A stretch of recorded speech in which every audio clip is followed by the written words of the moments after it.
ছবি দিল্লির একই রকম ছবি আছে গতকাল যা দেখিয়েছিলাম, সেই ধোঁয়াশায় ভর্তি একেবারে ফ্লাইট থেকে ছবি, এরোপ্লেন থেকে ছবি, দেখুন বিমান থেকে ছবি। এই টানা 4 দিন ধরে বাজি পোড়ানো হচ্ছে, আর সেই বাজি পোড়ানোর ফসল হচ্ছে এই অবস্থা।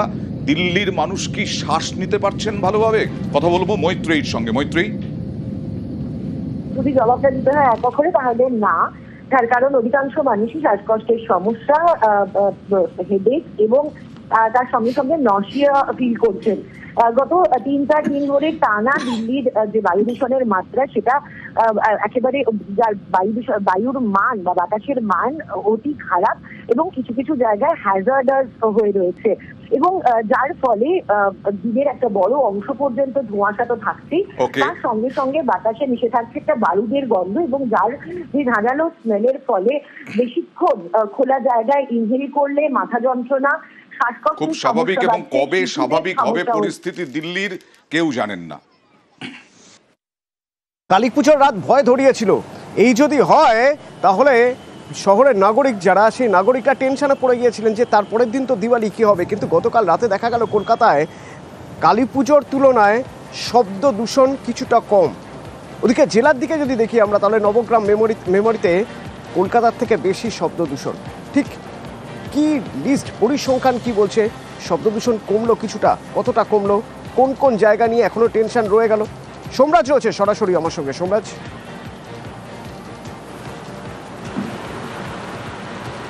দেখো, যেটা জানা যাচ্ছে এখনো পর্যন্ত কলকাতাকে টেক্কা দিয়েছে জেলা শব্দ দূষণের ক্ষেত্রে। কারণ যে পরিসংখ্যান উঠে আসছে তাতে দেখা যাচ্ছে পূর্ব বর্ধমানের মেমারি, নবগ্রাম, কোচবিহারের দিনহাটা, এই এলাকাগুলিতে শব্দ দূষণের মাত্রা অত্যাধিক।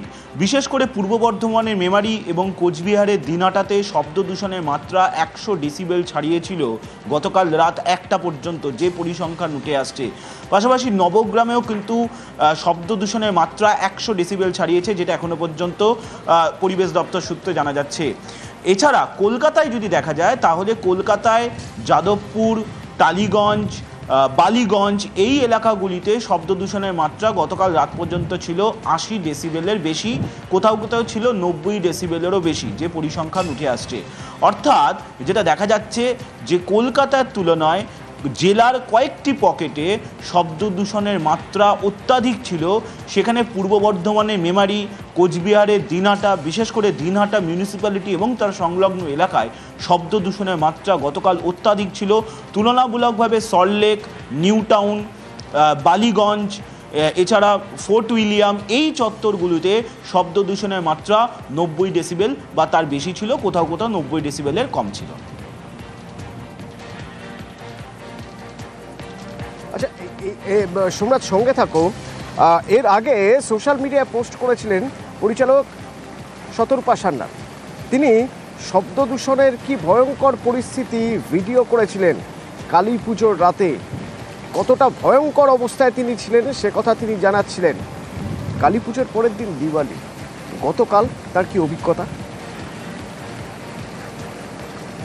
কালকে রাতে সত্যি মানে ওই ইন্টেন্সিটিটা অনেক কম ছিল। সন্ধ্যের পর থেকে হঠাৎ দুমদাম ফাটতে শুরু করেছিলাম। আমি তখন ভাবলাম যে আবার শুরু হলো বোধহয়, কিন্তু কালকে কিন্তু সত্যি গোটা ব্যাপারটাই সংযত ছিল, ফেটেছে।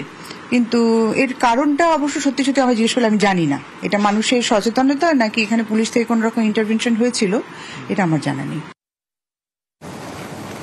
এ তো গেল শব্দ দূষণ। বায়ু দূষণ, কি পরিমাণ বায়ু দূষিত হয়েছে যদি আমরা এই শহরের কথাই ধরি, শহরতলির কথাই ধরি, পরিসংখ্যান কি বলছে সোমরাজ?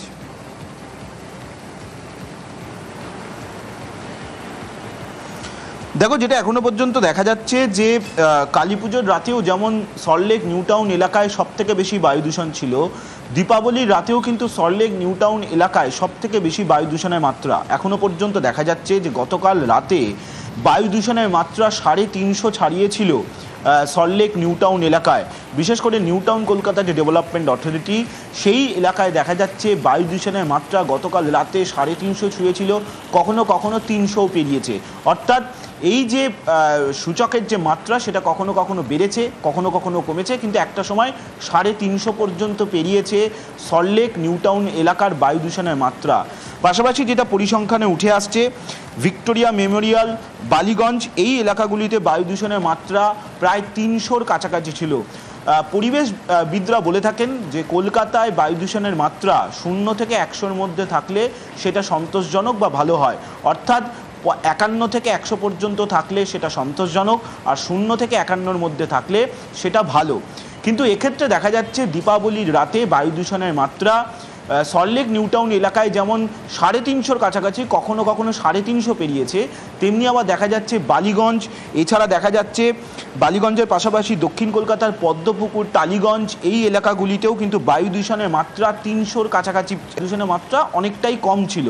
অন্যদিকে আবার হাওড়ার ঘুষুরিতে বায়ু দূষণের মাত্রা 300 পেরিয়েছে। জেলারও একাধিক জায়গায় দেখা যাচ্ছে যে গতকাল রাত্রি 1টা পর্যন্ত বায়ু দূষণের মাত্রা কোথাও কোথাও 250 পেরিয়েছে, কোথাও কোথাও 300-র কাছাকাছি ছুঁয়েছে। অর্থাৎ একাধিক এলাকায় বায়ু দূষণের মাত্রা 200 থেকে 300 পর্যন্ত ছিল গতকাল রাত 1টা পর্যন্ত, যেখানে সব থেকে বেশি বায়ু দূষণ সল্টলেক নিউ টাউন চত্বরই হয়েছে, তেমনটাই পরিবেশ দপ্তরের পরিসংখ্যান। AQI 350-র বেশি, পাল্লা দিয়েছে ভিক্টোরিয়া, বালিগঞ্জ, ওদিকে হাওড়ার ঘুষুরি 300-র বেশি। আর দিল্লির কথা যদি বলতে হয়, দূষণের কথা বললেই প্রথম যে শহরের কথা মাথায় আসবে দীপাবলির সময়ের বায়ু দূষণ নিয়ে, তাহলে সেই শহর আমাদের দেশের রাজধানী নয়াদিল্লি। দিল্লির AQI এখনো পর্যন্ত 345, কাল রাতে বাজি ফেটেছে, এখনো 345। কি অবস্থা দিল্লির জানবো। নয়াদিল্লি থেকে মৈত্রেয়ী রয়েছেন আমার সঙ্গে। মৈত্রেয়ী, দেখো, দিল্লির যদি সার্বিকভাবে যেরকম তুমি বললে, সেটা 345, যেটা অত্যন্ত খারাপ মানের, এবং তার মধ্যে দিল্লির কিছু কিছু অংশের যদি AQI দেখা যায় তাহলে সেটা কিন্তু আরো একেবারে সিভিয়ার বা বলা যায় গুরুতর সীমা পেরিয়ে গিয়েছে। বাওয়াদা থেকে জাহাঙ্গীরপুরি বা ওয়াজিরপুর এই সমস্ত জায়গায় AQI কিন্তু 400-রও বেশি। আজকে সকাল 8টায় সিপিসিবির তথ্য তেমনটাই বলছে। এবং একেবারে দিল্লিবাসীর, দিল্লি এবং যে সংলগ্ন এলাকা রয়েছে সেখানকার মানুষ এই একেবারে ধোঁয়াশা যেটাকে বলে, সেই ধোঁয়াশা নিয়েই তাদের দিন শুরু হচ্ছে। শ্বাসকষ্টের সমস্যা, চোখ জ্বালা করা, এবং বিশেষত যাদের ফুসফুসের সমস্যা রয়েছে তারা কিন্তু যথেষ্ট বিপাকে পড়েছেন এই গত দুদিনের এই ভয়াবহ বায়ু দূষণের জেরে।